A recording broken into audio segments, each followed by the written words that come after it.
What's up, everybody, and welcome to my Friday Night Smackdown review. This is the go-home show before the Royal Rumble tomorrow night. We are under 24 hours away. I'm used to these pay-per-views being on Sunday, but the Royal Rumble is now on a Saturday this time.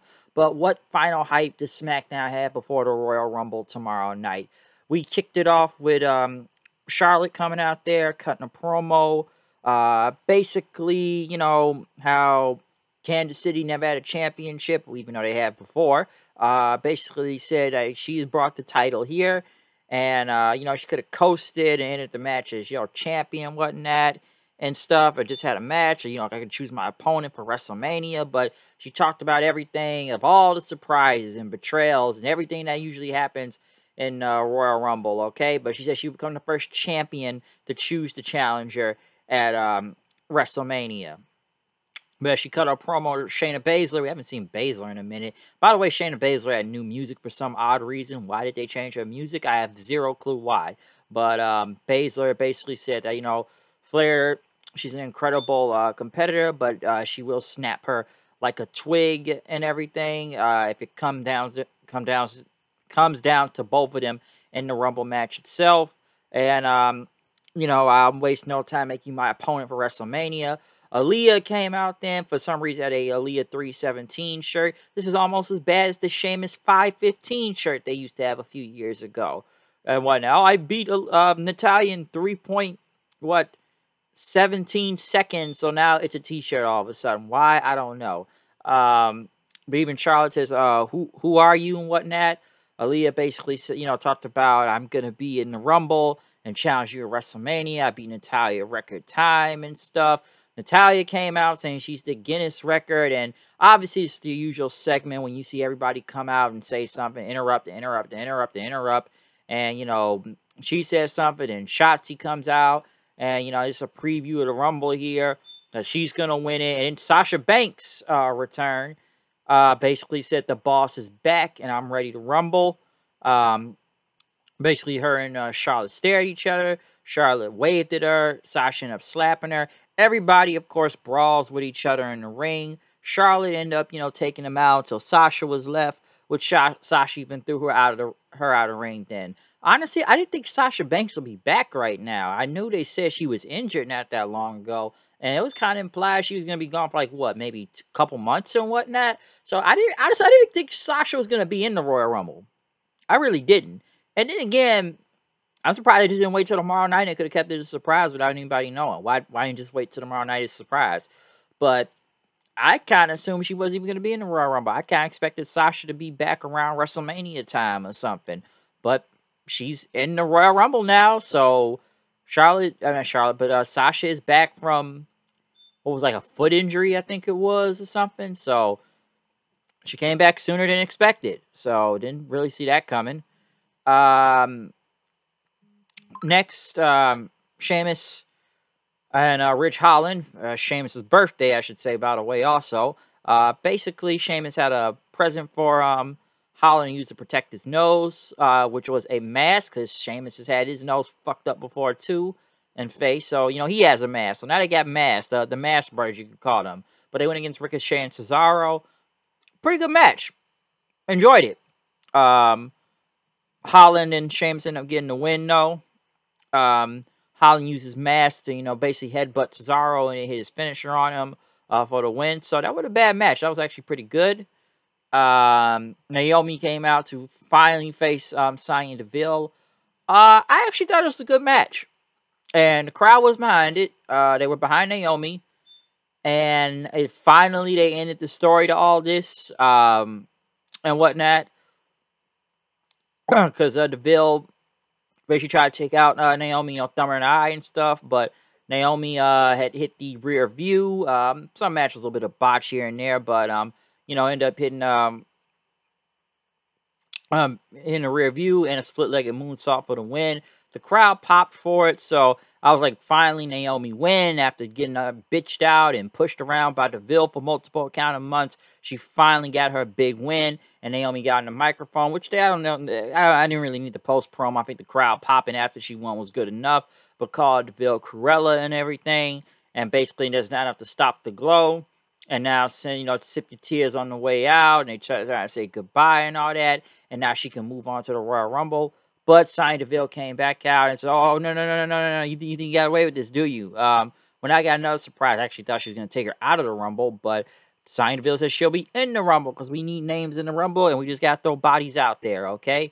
So we need people for the Royal Rumble because it's the Royal Rumble. But Naomi finally beating Sonya Deville was pretty big, though. Like I said, after the whole being pushed around and, just thrown all over the place and screwed every week, finally she got some payback, and the referee counted down the middle. Usos was in the back. Raiders, I don't know, they had axes. I guess they come for the Usos title, so boom, there you go. Sami Zayn was out there for his insane segment, which now he's a podcaster and whatnot. As my co-host would say, he's basically Joe Rogan out there and whatnot. I thought he was Seth Rogen because he looks like the Seth Rogen, or I could call him Fidel Castro. But yeah, Joe Rogan, he was out there. Sami Rogan himself. His guest was Jinder and Shanky, talking about started doing stunts. He doesn't want to hear Johnny Knoxville. That podcasting was his calling, his interview stuff, and basically said Shanky's probably never seen Jackass before. But Jinder says, "Yeah, man, they got Jackass in India. It's pretty huge." And he said something about the porta potty stunt, which Zayn was pissed off. Boogs and Nakamura came out then, which Nakamura ended up hitting Zayn would have kicked in just to the outside of the ring just because. But I like the podcast Sammy now. It is podcast Sammy, I like to say. That's funny. Nakamura and Boogs though went against Jinder and Shanky. Nakamura and Boogs won. When is the last time this man has defended this fucking Intercontinental Championship? It's just like Nakamura's just holding his belt just because, not even really leading anything. He's just holding the title to just be holding a title, and it's not really where's it really going here? I don't even understand where it's going. He's just kind of holding the belt to be holding the belt. It's more of a tag team than he's been Intercontinental Champion, so that tells you something. Big E and Kofi Kingston were in the back talking about their match tonight, and that, one member of the New Day wins the Rumble. We all win the Rumble! We all win the Rumble, okay? But then when it gets to the Laughing Hyenas themselves, Corbin and Moss, I can't really say I cared about this that much. It's the Laughing Hyenas. Big E and Kofi won. That's all you need to know.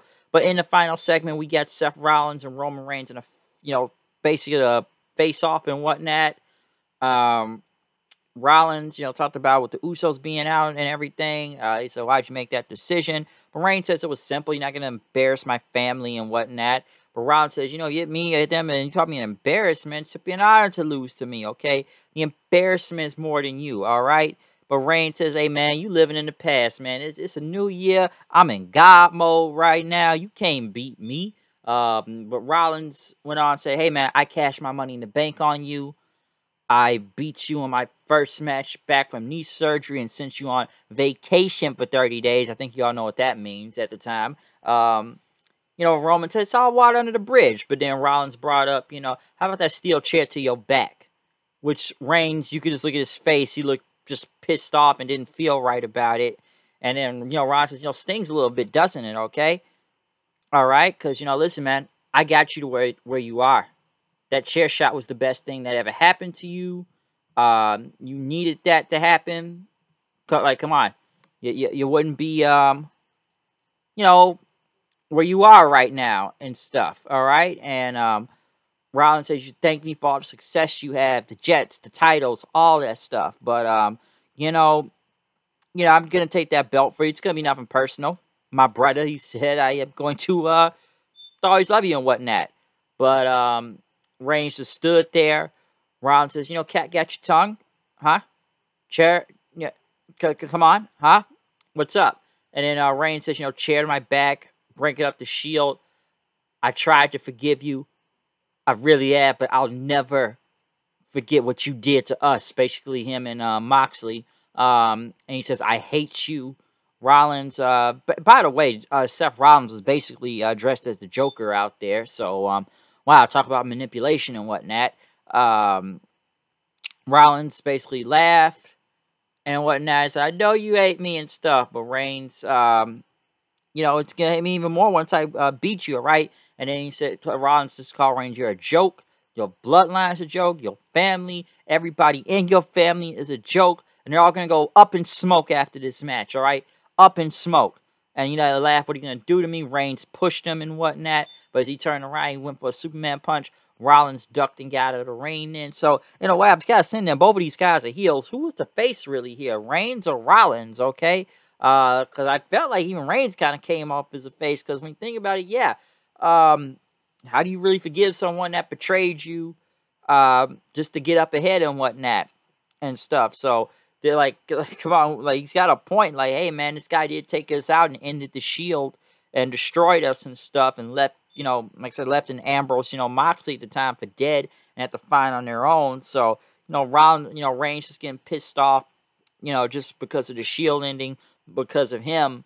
You know, like, who's trying to be more sympathetic here and whatnot? Because, you know, Rollins is the heel. They're both heels, but Rollins more, you know, narcissist, just cocky heel, and Reigns, you know, still being a heel, but, like, he came off face right here. So, where's that going to lead to? I'm not really sure, but, yeah, we'll see what happens tomorrow night for the Royal Rumble, though.